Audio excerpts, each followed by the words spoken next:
Welcome to Cheat Sheet Tales, where secrets slip, lies unravel, and the truth always has a twist. Real stories, raw confessions, shocking betrayals. Drop a comment if you've ever caught a red flag too late. Now, let's get into today's tale. 1. Morning, my husband discovered the private messages that proved everything I'd denied. He closed his eyes, a long breath escaping his lips. "You'll never know the kind of damage you've done," he said, his voice hollow, as he walked away. He turned back with a look that promised I wouldn't be able to hide from what was coming next. I'm not even sure where to begin. Maybe I'll just tell it straight. No fluff, no excuses. I cheated on my husband. I lied for months. And the morning he found out, everything in our life shattered. We live in Neatville, Illinois, a quiet, safe, middle-class suburb. Tree-lined streets, PTA meetings, soccer moms. I've lived here since college, married Damien when I was 24. I'm 39 now. Damien's the steady type, the guy who fixes the sink without being asked, makes our daughter's lunch every night before bed, never misses parent-teacher conferences, never raised his voice at me once in 15 years.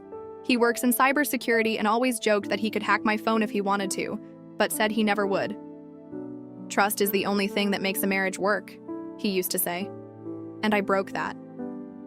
I teach 3rd grade at a public school nearby. That's where I met Wade. He's not a teacher. He's the head custodian, in his mid-40s, built like a construction worker.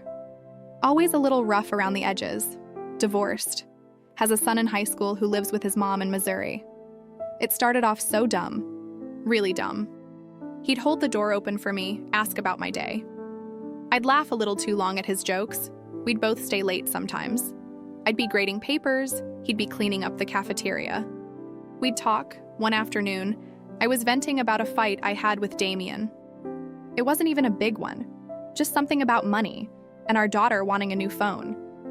But Wade listened, really listened. He leaned on his mop and just let me talk. Then he said something like, "You shouldn't have to feel alone in your own home." That stuck with me. A few days later, I gave him my number, told myself it was for emergencies or something work-related. I was lying to myself even then. The text started innocent. "How was your day? You look tired. Hope you're okay." Then it turned into compliments, jokes, inside stuff. Then flirting. Then not flirting. Then full-blown sexting. We kissed once in the staff break room. It was fast. It felt wrong, and I still didn't stop. I told myself it wasn't that serious. I told myself a lot of things. Damien had no idea. Or maybe he did. Looking back, I think he saw things. Late night texting, me guarding my phone like it was a diary, saying I was working late when I wasn't. He asked me about it a couple times. I laughed it off. Seriously, I'd say, that's insulting. "You really think I'd cheat on you?" He believed me. He wanted to believe me. And then came that morning. I overslept. Lila, our daughter, had already left for school. I came downstairs, still half-dressed, annoyed with myself for missing her. Damien was sitting at the kitchen table. He had a mug of coffee in front of him, and he had my phone, just sitting there, scrolling. He didn't look up when I walked in. I froze. My stomach dropped. My skin went cold. I knew. I knew what he saw. The phone was unlocked. He must have gone through everything. The texts, the pictures, the call logs, all of it. I didn't speak. He didn't either. Not right away. Then he finally looked up. His face was blank. Not angry. Not crying. Just hollow. He asked one word. "Why?" I couldn't answer. He held up the phone and showed me the last message I sent Wade the night before. It said, "I dreamt about you again. It's not just physical with you. I feel alive." He stared at me for a few seconds. Then he closed his eyes, took a deep breath. "You'll never know the kind of damage you've done," he said quietly. Then he stood up, walked toward the front door. As he reached it, he turned back. And I'll never forget the way he looked at me like I wasn't even someone he recognized. "You won't be able to hide from what's coming," he said. And then he walked out.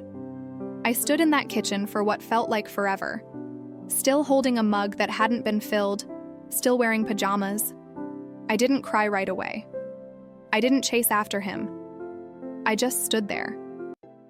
I thought the worst part was over. I didn't know yet what was coming. Even cry. I just felt empty, like something had been scooped out of me. The next twist came later that week. It was late, after 11. I was on the couch with the TV on but wasn't watching it.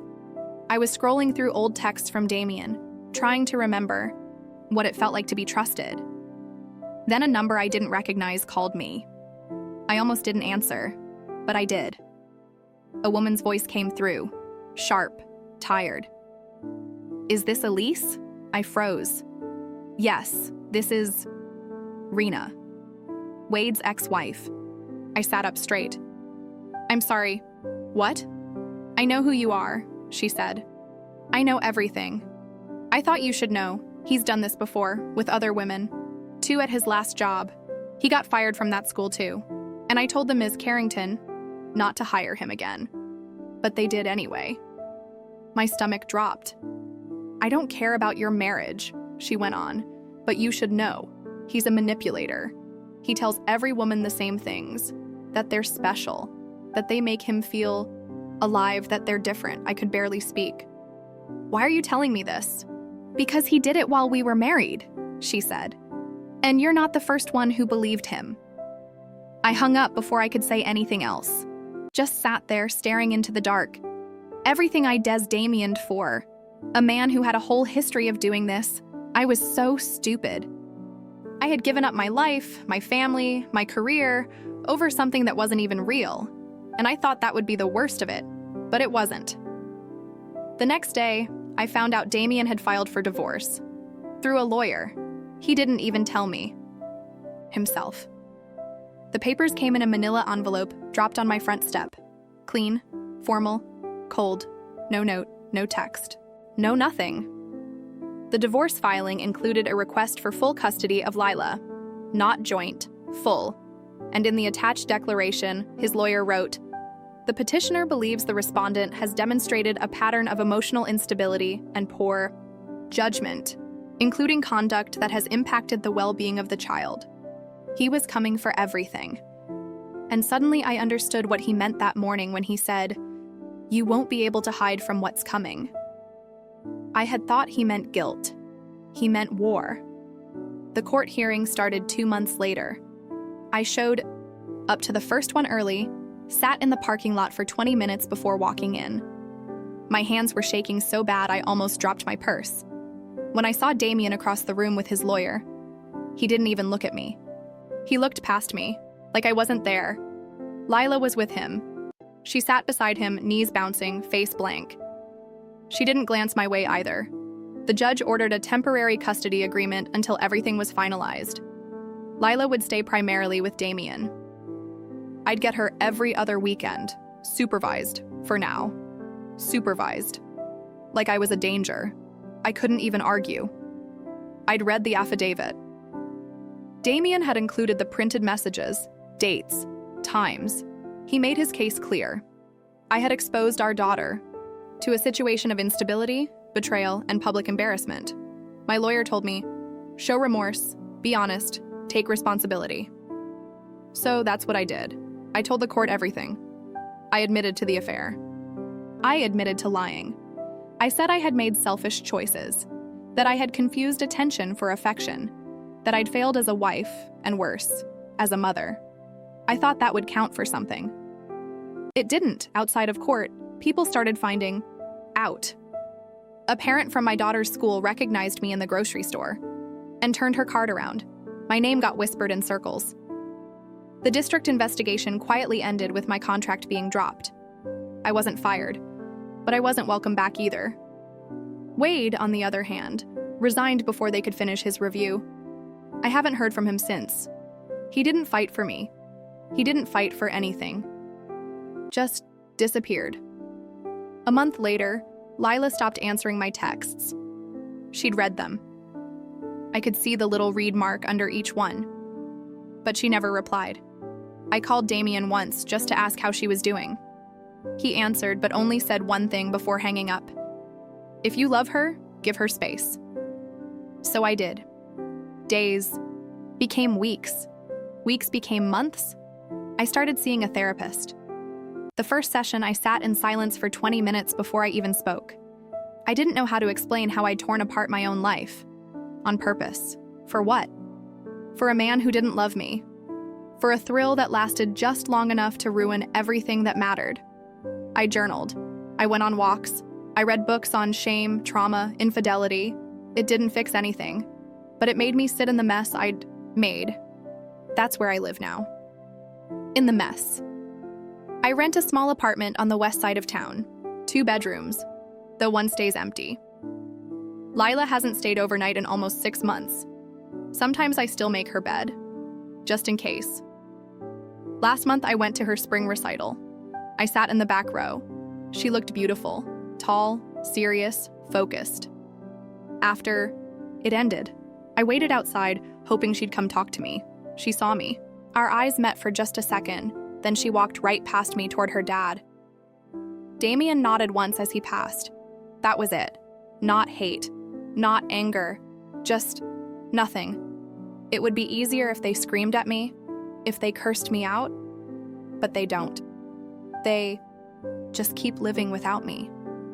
And that's the worst punishment of all. I still think about that morning in the kitchen, the way Damien closed his eyes, the sound of his breath, the way he said, "You'll never know the kind of damage you've done." He was right. I'll never know all of it, because some damage lives inside the people you've hurt, and they don't owe you their pain.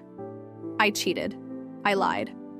I broke the people who trusted me most, and now I wake up every morning in silence, wondering if I'll ever be seen as more than the woman who burned down her own life for nothing. I don't expect forgiveness. I don't even expect closure. I just tell the truth now. That's all I have left.